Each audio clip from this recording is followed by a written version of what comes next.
Hello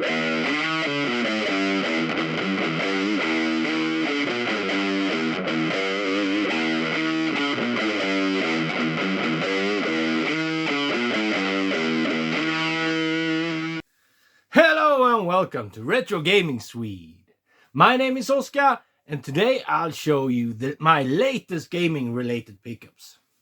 There's a ton of stuff to get through here. There's hardware, there's controllers, there's a ton of games. So let's just get to it, shall we? The first stuff I've got is basically for your pleasure. I got 3 of these Rad2X cables.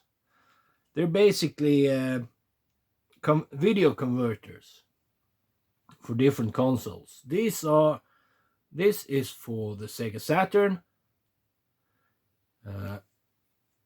and this is for the Nintendo series of consoles, and this is for PS1 and PS2.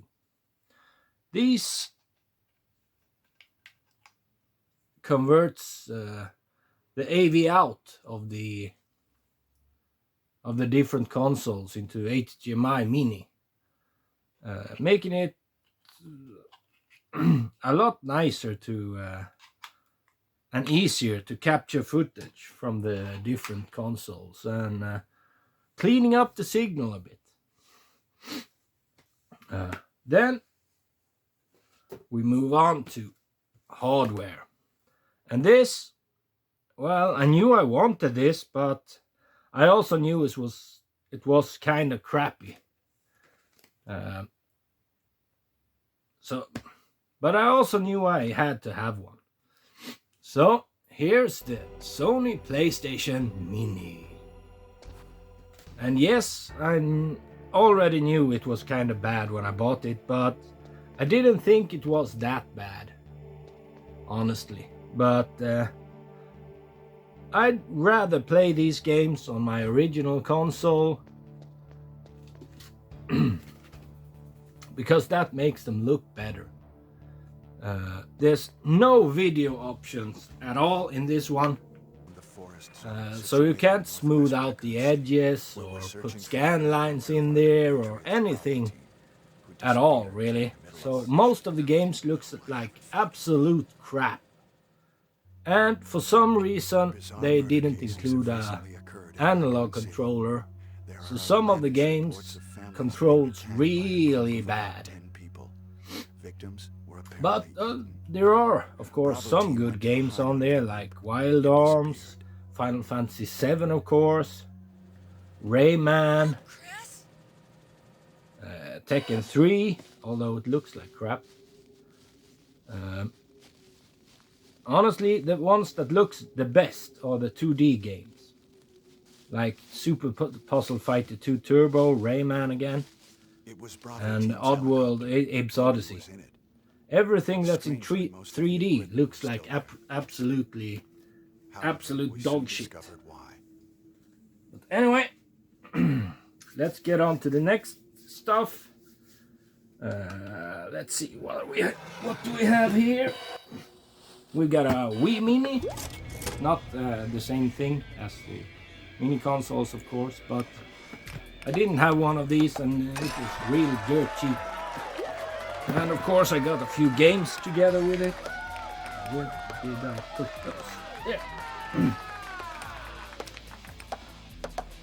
It's basically a bunch of shovelware using to Just Dance, Just Dance, Winter Sports, and Game Party. But the reason I bought it was the last game, Metroid Prime Corruption. This is a really solid game if you've never played it. You should really check it out. It's one of the best games on the console, in my opinion. It's absolutely fantastic, and it really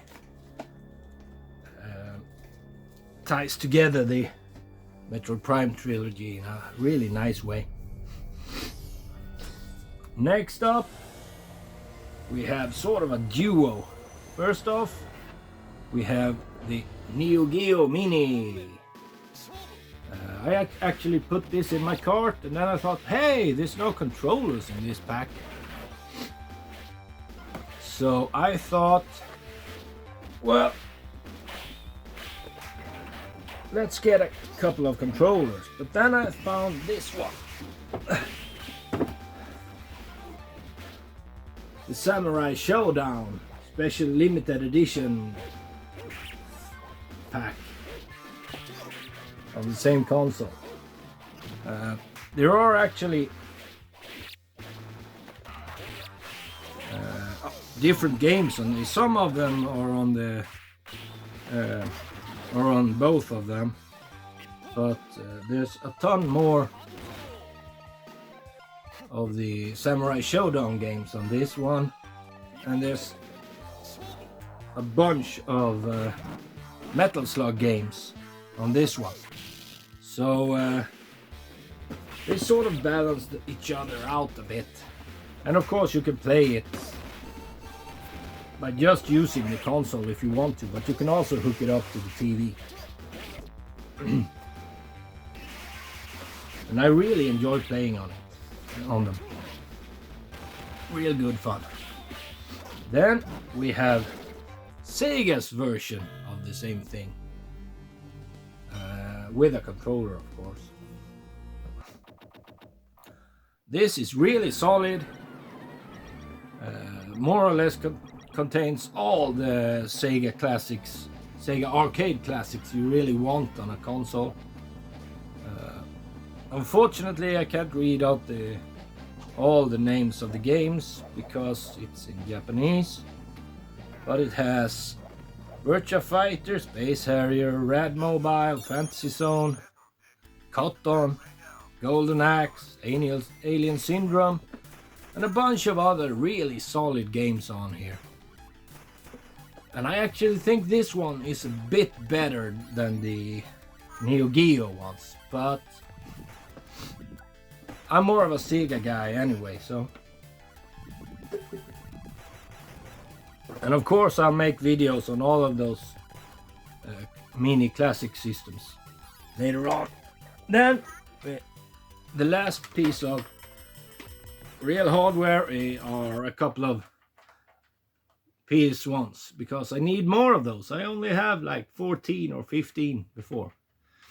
So, but one of them is a working audiophile version, so that's kind of cool. You rarely get those for cheap in a working state nowadays. And then with one of them I actually got the mouse, the Sony mouse for the PlayStation. Don't know what games use it, and I don't know how useful it is, but it's still a fun thing to own. Then at the same place, I think, as I got one of those consoles, I got this, the Pocket Station. Yeah, I have absolutely no idea what to do with this, except that it's a memory card, I think. And it looks sort of like one of those memory cards for the Sega Dreamcast. But I have absolutely no idea what games work with this or anything like that. So if you know, tell me down in the comments, and I might check that out later in another video. Then I found these for dirt cheap somewhere. More of a novelty thing for the Game Gear. This is to hook up to the TV adapter, whatever it's called. The Sega's TV tuner adapter. So you can watch your VCR stuff on your Sega Game Gear. If you want to. I don't know why you would, but to each his own. Then I got this cool little controller. Unfortunately, it's the 3-button variant. I would have liked to get the 6-button variant, but the Sega Mega Drive Arcade Power Stick still feels really good to play on. It's got some good weight to it. It's got turbo controllers and stuff like that. Really, really great piece of tech, this. And that was all for the hardware, I think. Yes. Yes. So let's start off with games then. As usual, I'll basically start off with the newest stuff. And then go down to, all the way down to the Master System and NES. And there's a ton of them this time around, so don't fall asleep, okay? We'll start off with a game I haven't actually recorded anything for, but I thought it was cool. Duke Nukem 3D complete version for the PC in big box. It's an awesome game. Yeah, just an awesome game. Then we move on to the Nintendo Gamecube. And boy, do we have some classics here. First off, we have the awesome Soul Calibur 2. Of course, with Link as a playable character.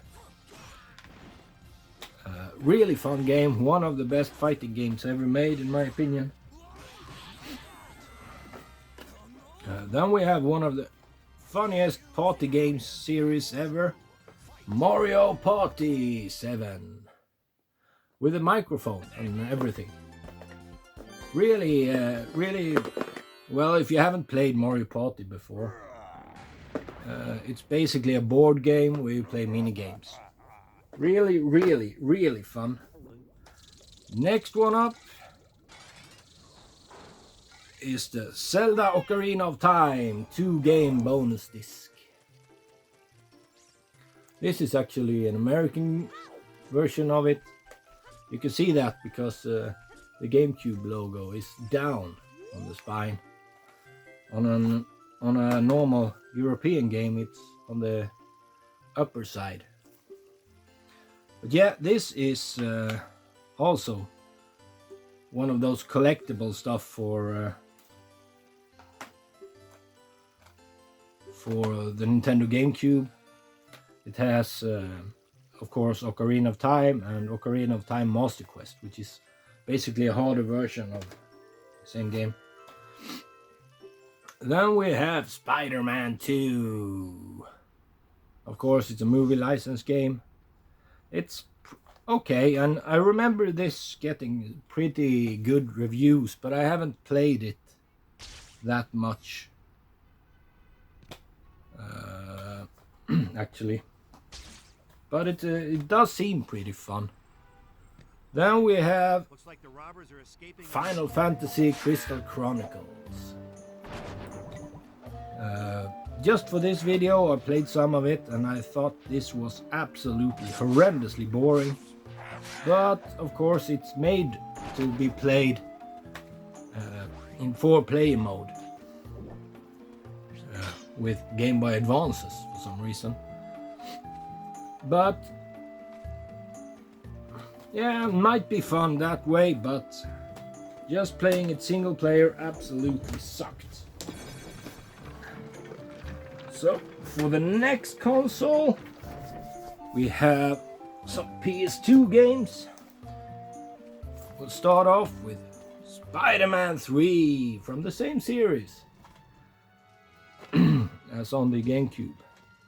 Also is supposed to be pretty good, but well, I haven't played it that much. I just played it for this video and well, it's probably just gonna end up on the shelf and nothing more. I know these games got pretty decent reviews, but as I said, I don't care that much. The next one is Avatar: Legend of Aang. This is basically played as a sort of a Diablo game, cel-shaded Diablo game. Looks pretty great, plays decently, might be fun. I actually watched through the show quite recently, and it was great. Next up we have Ghost Rider.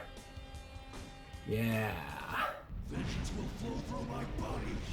I know. It's not really based on the movie that much, fortunately, but it's actually decent to play. Sort of a God of War ripoff. It's okay, nothing spectacular. The next game is Suikoden 4, or however you prefer to pronounce it. This is a series I absolutely adore. The first two games are one of the best games ever made in my book. And I only have the first two games and the fifth game and the tactics game, I think. So I'm still missing out on the DS game and the third one. The third one never made it to Europe, as I understand, so that might be a pain to get playable. But anyway, this plays great. I love Japanese role-playing games, even though I rarely have the time to play them. So what's up next? Well, Dreamcast, I think. And first, we have one of the best fighting games ever made, although in a Japanese version. Power Stone 2.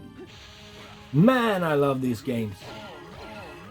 Both the first and the second one are absolutely amazing multiplayer games. The biggest difference between the first and the second one is, of course, the ability to play 4-player multiplayer in this one. That's really important because that just adds to the chaos and it's so much fun. Next up, on the Dreamcast, we have Hidden and Dangerous. And boy, this sucks. Honestly, I don't have that much more to say about it. It just sucks. Next up, we have MDK2. This is a pretty fun third-person action game. First game got insanely good reviews back in the day, I remember, and I think the second one got pretty good too. But yeah, it's really fun, sort of shoot 'em up, third person game.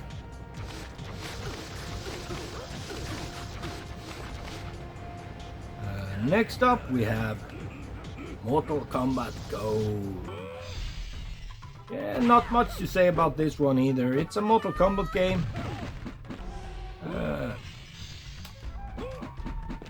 That looks great, plays great. Yeah, absolutely recommend this one. For all your gory needs. Next up we have Quake 3 Arena. Yeah, pretty pointless now when you don't have the network compatibility with the Dreamcast, but it's still fun to own. And it is pretty fun to just blow up some bots once in a while. Although I absolutely suck at the controls of those games. Because I'm just too used to the controls of normal, also, I mean, the newer games with 2 thumbsticks. It's really hard to control the camera when you need to use the face button. Anyway, the next one is a real classic, Tony Hawk Skateboarding. It's the first Tony Hawk game on the Dreamcast. It's absolutely amazing, super fun. Yeah, not much to say about that one, actually. Next up, we have sort of a party racing game, Wacky Races. This is pretty fun, actually. It plays sort of like Diddy Kong Racing in single player. You sort of have a hub world where you drive through the world, trying to find new races, unlock new stuff. Really fun game.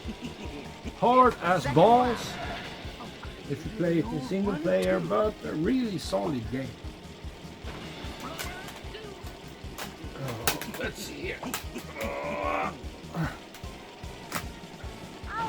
Next up and last for the Sega Dreamcast is the classic Street Fighter Alpha 3. It all depends on your skill. Go for broke. Awesome game if you like 2D fighting games. Probably one of the best 2D fighting games ever made. Tons of characters, tons of things to do, even in single player. And it looks absolutely gorgeous, of course. And there's a ton of modes and, well, absolutely solid game. Highly recommended if you can get it. I would have liked the Saturn version of it too, but it's way too expensive. So, yeah, I didn't get that one. Next up, we have a single game for the Game Boy Advance. Zelda Link's Adventure. Yeah, it's Link's Adventure of Link. I'm sorry. Zelda 2, The Adventure of Link. Yeah, it's Zelda 2. Plays like Zelda 2. I really like Zelda 2, so it's fun to have. Oh, and there was one Dreamcast game left.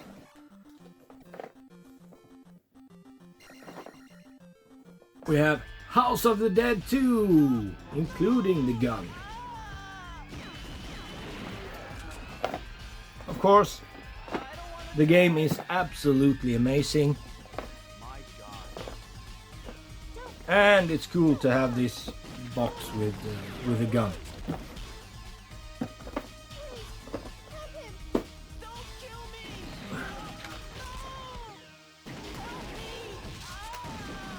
You've seen me play that game before if you follow the channel, so you know what it is. Next up, we have a couple of Sega Saturn games. We have Fatal Fury 3, Road to the Final Victory. Also a really solid 2D fighting game. Also highly recommended. I love that series of games to begin with, so yeah, highly recommended game. Next up we have Vampire Hunter from the Darkstalker series. This is also a really solid 2D fighting game with classical monsters. Also highly recommended. If you never played a Darkstalkers before, it's like a monster game with Street Fighter combos. solid stuff. Then we move on to the Nintendo 64. First off, I got a couple of these memory packs. Mostly so I can save in some games that doesn't have the memory built in. And we'll start off with a real classic, GoldenEye. Yeah, I know, I'm a bad person. I didn't own this before, and I actually never played it once. I never played it back in the day either, so I absolutely suck at it. But it's one of those games you should own. I mean, it pioneered first-person shooters on the on consoles, and it's really fun in multiplayer too. So next up we have Ridge Racer 64. Yeah, it's not that exciting. It's decent. It's a decent Ridge Racer game, but it's not as good as the ones on PlayStation. For some reason it looks worse and plays a bit worse too. Next up we have a real turd, Top Gear Overdrive. This is basically completely unplayable. Your car basically explodes just if you touch a wall, or if you fly out of the course, or yeah, it's a horrible game. Never ever buy this unless you're going for a complete collection or get it in a bulk like me. It's absolutely horrendous. The controls are terrible. Next up we have kind of a fun game, Beetle Adventure Racing. I thought this would be a real turd too, but it actually plays pretty decent. The controls aren't too bad, and yeah, it's actually pretty fun. There's power-ups and stuff to find, and tons of shortcuts on the courses. So if you get the chance, definitely try it out at least. Next up, we have a real classic, NBA Hang Time. Yeah, the follow-up to the classic NBA Jam series. Absolutely fantastic game, and also a really solid multiplayer game. Then we have a couple of games for the PlayStation 1. First off, we have a sort of Diablo-like in Darkstone. And yes, this game is awful. It looks like absolute shit, and doesn't play that much better either. But it's still a fun sort of remember how these games looked, because you know, that kind of graphics was sort of state of the art back in the day. But as I said, it plays absolutely horrendous, and it looks worse nowadays. So yeah. Next up we have Grand Stream Saga. This is another RPG, a lot easier to get into, and a lot doesn't look as horrible. I actually think I can get a few hours of good fun out of that one, but it's not the best either, of course. Next up we have some games for the Super Nintendo. And first off we have a Christmas present actually from my girlfriend. Goof Troop. This is probably one of the best co-op games on the console. Absolutely amazing game. I absolutely love it. You play as either Goofy or Max. And sort of solve puzzles, single screen puzzles, to get further and further on a deserted island filled with pirates. Amazing game. Next up we have Soul. And yes, I remember this game as from the Amiga days. And it was kind of cool there because these kinds of games wasn't that prominent on those computers. But the Super Nintendo version absolutely sucks. And for some reason I don't get sound in it. I don't know why. Might be something wrong with it, or I don't know. It's weird. I get sound in every other game. Next up we have Cool Spot. This is a really mediocre platformer. It's not terrible, it's not good. Really middle of the line. Then we have Uni Rally. I think this is called Uni Races in other parts of the world. This is a really solid, fun sort of racing game.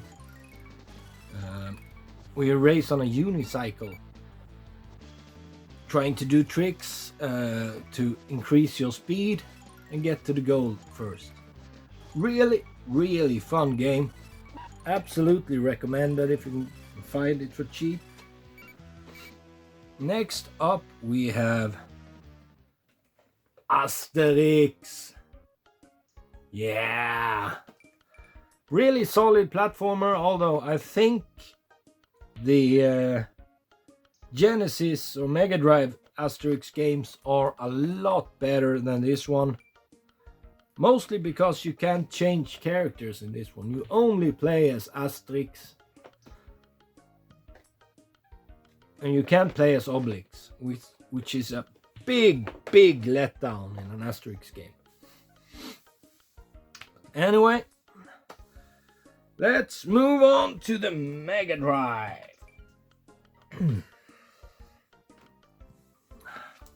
First off, we have a loose copy of Street Fighter 2 Special Championship Edition.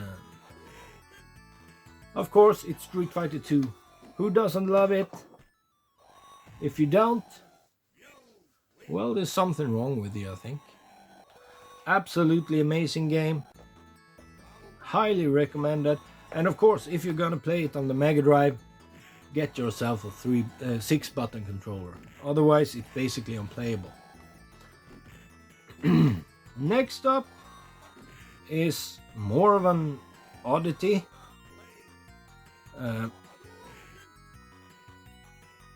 Winter Challenge. And if you can see down there, it's compatible with both the Genesis and the Mega Drive, which is sort of weird. And it doesn't look that much different from a normal Mega Drive game. So yeah, I don't know how they pulled that off, but it's kind of cool actually. I think this was released without Sega's permission, so it's an unlicensed game. That's kind of cool. You generally don't see those too often. It does have another cool feature. It has 1 to 10 players to to play too. That's kind of cool. But it's also a winter games thing. Like the biathlon is absolutely horrendous, just like in real life. Ski jump is hard as all hell. Luge is kind of fun actually. And slalom and stuff like that. It's okay, nothing amazing. Next up we have King of the Monsters. Yeah. I actually confused this game with the second game because I thought this was a fighting game, but it's a wrestling game, and I absolutely can't stand wrestling games. I can never figure out how to do the different throws and stuff like that. So I mostly just run around trying to jump kick my opponent. Anyway, I think it's a pretty popular game, but as I said, I can't stand wrestling games. Next up, we have a game called Second Samurai. This is a pretty solid action game. Pretty fun, made by Psygnosis. You play as a samurai trying to take out all your enemies and stuff like that. It's not spectacular, but it's not bad either. Next up we have Asterix and the Power of the Gods. This is the last game I was missing for the Asterix Mega Drive series. So I'm gonna have to do a video on all these games. I think this is the game I used to own when I was a kid. Actually, it's a really solid sort of mix between a beat 'em up and a platform game. Fantastic, absolutely fantastic. And of course you can change between Asterix and Obelix. Next up, we have Aquatic Games, starring James Pond and the Aquabats. It's a sort of a weird take on the track and field games, and it absolutely sucks. I hate it. Next up, we have another pretty solid licensed platform game, The Flintstones. This is also pretty fun. It's also hard as balls, but it's absolutely not as bad as you would think. I've had tons of fun with it this far. Next up, we have James Buster Douglas, Knockout Boxing. And boy, this is boring. It looks absolutely fantastic, but it plays like absolute shit. So yeah, if you want a boxing game, just go to the NES and play Punch-Out. Most other games are horrible. Next up, we have Tiny Toon Adventures, Buster's Hidden Treasure. This is also a really solid platform game. Absolutely recommended. You play as Buster from the Tiny Toon games, Tiny Toon show. I absolutely recommend this. It's tons of fun, and it's one of those games that sort of goes under the radar when you're talking about Mega Drive and Genesis games. It's absolutely super fun. Next up, we have T2, the arcade game. Yeah. this is basically one of those. It's made for the Menacer light gun, but I don't own one at this time. But it's absolutely playable with a controller. Works fine. It's a pretty fun light gun game. Of course, based on the Terminator 2 movie. Pretty fun. Absolutely recommend it. Next up, we have the big meme game, Zero Wing. Yeah. It's a really solid shoot 'em up with a grapple mechanic. It's one of those Toa Plan classics, and of course that's where the fantastic meme comes from. All your base are belong to us. It probably has one of the worst English translations ever made, but it's a fantastic game. If you get the chance to pick it up, absolutely do. And last but not least, for the Mega Drive, we have Ghouls and Ghosts. Of course, if you played a game in this series before, you know it's absolutely punishing, super fun, and now you can actually attack in more directions. Otherwise, I highly recommend it. Of course, only if you have the patience for it, but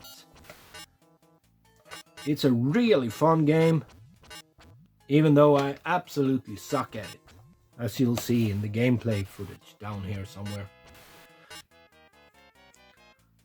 Next, we'll move on to the Master System. Oh. And here we'll start off with Black Belt. Ever wanted to attack your enemies so hard with your fists and feet that they explode? Of course you have. Well, in this game you can.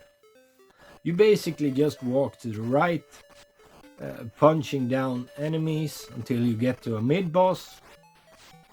Jump kick them to the death, and then you move on to do the same thing for a while, get to another mid-boss, and then you do the same thing over and over until you reach the boss.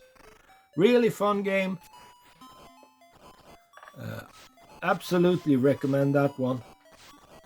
Next up we have Zillion. This could have been a really fun game if it weren't for the weird symbols you have to remember all the time. If you're gonna play this, you absolutely need to have a notepad or pen and paper nearby, because in some of the rooms you're supposed to enter codes which you find in dumpsters. They look like dumpsters, I don't know what they are, and you need to put it down in the computer, and well, I never remember them, and granted I haven't played the game too much either, but generally the game plays really well until you get to one of those spots. Then you need to scramble to find paper and shit, and then I stop playing. It sort of takes me out of the immersion of the game somewhat. Anyway, next up we have one of the biggest classics on the console, Phantasy Star. Yeah, I was really lucky to find this for cheap, because generally this goes for a pretty penny. And boy, is it a great game. Granted, I haven't made it that far into it yet, but I played it before on one of those Mega Drive collections for the PS3, I think it was. this was a unlockable game on that one. But yeah, it's an absolute fantastic Japanese role-playing game, and in this era, we didn't get many of those games at all.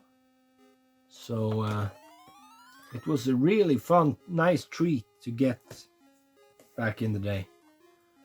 Next up, we have World Class Leaderboard Golf. It's golf.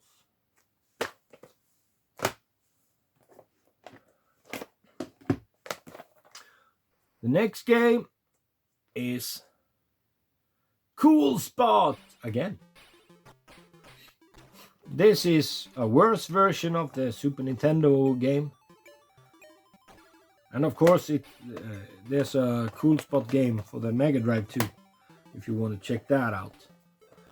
The Master System version is, of course, a bit slower, a bit less good looking than the Super Nintendo version. So, yeah, if you really need to get a Cool Spot game, get one of the 16-bit games. Next one up is a game I got recommended when I did the Shoot 'em Up video for the Sega Master System. And it's called Power Strike. This seems to be a really fun shoot 'em up. I haven't played it that much because these games tends to require both a bit of time to put into them and a ton of practice. This game is hard. I've never made it to the end of the level 1. Levels actually seems to be pretty long too, but it's a really good looking 8-bit shoot 'em up. Absolutely recommend. Then, last but not least, we have the NES. First off, we have one of those funny 31 games in one games for the Famicom. I haven't been able to play this because it doesn't work in my Retro Freak console that I use to record most stuff. But it's supposed to have Super Mario, Mario Brothers, Kung Fu, Galaga, Pac-Man, Galaxian, Pinball. So there's supposed to be a ton of great games, but as I said, I haven't been able to play it on the Retro Freak console. Next up, we have Top Gun Second Mission. Yeah, it's just as crappy as the first Top Gun game, and you still have to land the plane, which is basically impossible. Next up, we have the trial and error game of the 8-bit generation, Dragon's Lair. This game is absolutely horrible, but at the same time it's kind of fun to see how that part, I mean, it was basically one of those FMV games back in the arcades on a laser disc, I believe, where you got to certain events and had to basically quick time event game. Here it's just trial and error. You just need to do the same thing over and over again until you remember how to get through it. Then we have a game called Airwolf. I think this is based on a TV show. And when you drive a helicopter, shooting down stuff, rescuing people. It's not a bad game, but it's insanely repetitive. Insanely repetitive. Because every mission seems to have you do the exact same thing over and over again. Anyway, the next one is Adventures of Bio Billy. Yeah, this is a weird one. I would like to love this one, but there's also the fact that it's so hard to get through the first stage that it's not even funny. The enemies take so much punishment and you don't. So it's supposed to be pretty fun once you get through that, because there are several different gaming engines in there. There's a driving stage and there's a shooter stage and all that fun stuff, but I've never made it that far. Next and last of the games today is a game called Power Blade. Yeah, this is sort of a sci-fi platform action game. You're a guy with a boomerang trying to get to where you're supposed to be, I guess. Pretty solid game. I had really fun playing this. I didn't expect it to be as good as it is. Yeah, really solid game. Anyway, that was all the games I had for you. And thanks for watching. And if you like this kind of stuff, hit me up in the comment section, or maybe even give me a like or subscribe, because I will do more of these. And of course I have my usual content, 5 games you should play for each system, and yeah, absolutely hope I'll see you again. And all I have for you now is a very grateful goodbye.